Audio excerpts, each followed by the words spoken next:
you spot its Zwischenzug in a chess time scramble? Imagine you're in a rush, your clock ticking down, and suddenly you face a tricky position. You need to make a move fast, but there's a clever trick that can turn the game around. That trick is called its Zwischenzug.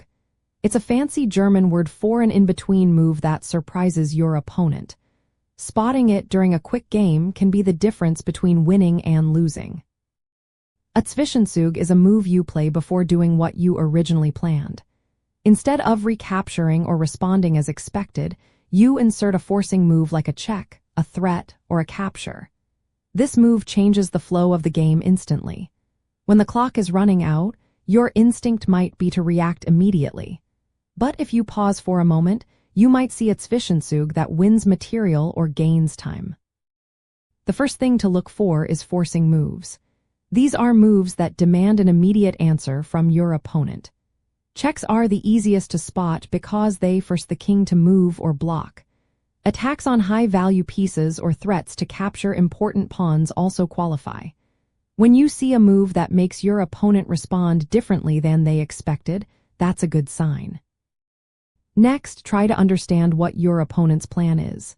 Usually they want to recapture a piece or defend a threatened square. Now ask yourself, is there a move that interrupts this plan?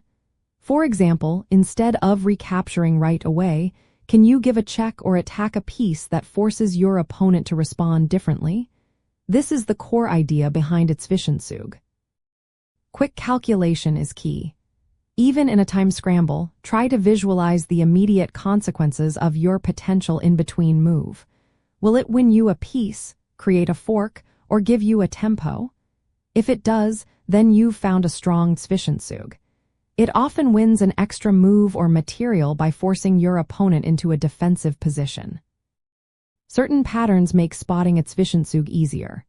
For example, delivering a check before recapturing, attacking an unprotected piece, or creating a threat that distracts your opponent's defender. These are common in tactical sequences involving exchanges. Recognizing these patterns takes practice, so solving tactical puzzles regularly helps. Watching master games where Zwischenzugs are used can also train for these moments. In a fast game, take a brief moment to pause and ask yourself, is there a forcing move I can play first that changes the situation? If yes, that move is probably a Zwischenzug. It's about seeing beyond the obvious and finding that unexpected move that shifts the game in your favor. Remember, a Zwischenzug is all about forcing your opponent into a defensive stance or gaining an advantage. By focusing on moves that demand an immediate response and calculating their impact quickly, you can spot these moves even when your time is running out. Practice recognizing these patterns, stay calm, and use them to turn tight situations into winning opportunities.